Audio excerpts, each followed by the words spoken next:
Maintenant, nous continuons. Pour expliquer au sujet de le Seigneur Jésus-Christ est la vie éternelle, le pain de vie. Alors, le Seigneur Jésus est le pain de vie éternelle.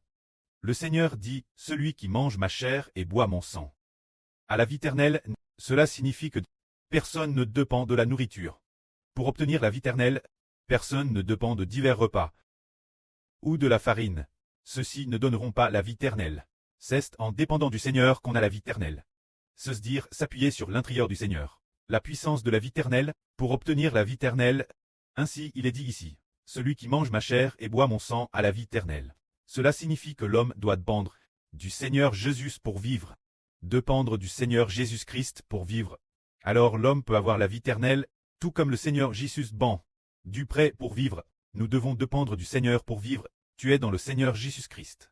La puissance de la vie éternelle doit entrer dans tous ceux qui dépendent de lui. C'est que tous ceux qui dépendent du Seigneur Jésus-Christ reçoivent tous la vie éternelle. C'est ainsi que nous comprenons Ken Ralit. Le prêt éternel a envoyé le Seigneur pour que les gens connaissent que celui-ci est notre Seigneur.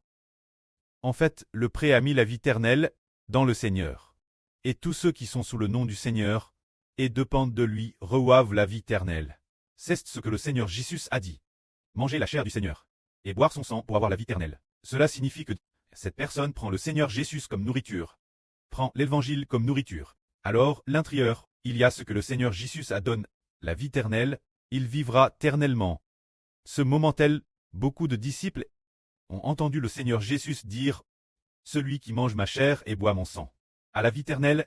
Alors beaucoup de gens, après avoir entendu ces paroles, ont dit que ces paroles étaient choquantes. Qui peut les accepter? Alors le Seigneur Jésus savait dans son cœur ce dont il discutait. Alors le Seigneur dit « Est-ce que ces paroles vous font trébucher? Et si vous voyez le Fils de l'homme monter Hello, il était auparavant. Qu'en serait-il? C'est l'esprit qui fait vivre. La chair ne sert rien. Ce que je vous dis, c'est l'esprit. C'est la vie, mais parmi vous, il y en a qui ne croient pas. En fait, le Seigneur Jésus disait « Celui qui mange ma chair et boit mon sang a la vie éternelle. » Mais que mange-t-on en réalité? On mange l'Esprit Saint. On mange l'Esprit du Seigneur Christ. Cela signifie que cette personne croit au Seigneur, a foi en le Seigneur. Ensuite, l'Esprit Saint et l'Esprit du Seigneur en lui entrent en nous. Et nous vivons ainsi pour avoir la vie éternelle. C'est ce que le Seigneur Jésus a dit. Seul l'Esprit Saint donne la vie éternelle. La chair ne sert rien. Alors l'Esprit Saint n'est-il pas la nourriture spirituelle de la vie? C'est la nourriture spirituelle de la vie. Par exemple, le frère Heber parle chaque jour. La vie vient de l'Esprit Saint. Les frères et sœurs coûtent. Et puis, plus ils coûtent, plus ils croient. Plus ils croient, plus leur foi devient solide. Et l'Esprit Saint entre continuellement. L'intérieur des frères et sœurs, entrez continuellement dans les frères et sœurs. Ensuite, l'esprit des frères et sœurs sera nourri. Ensuite, notre vie grandira continuellement. Ainsi, nous parlons. Le Seigneur Jésus vivons. C'est compter sur le Seigneur Jésus. C'est aussi la vie du Seigneur Jésus qui entre en nous.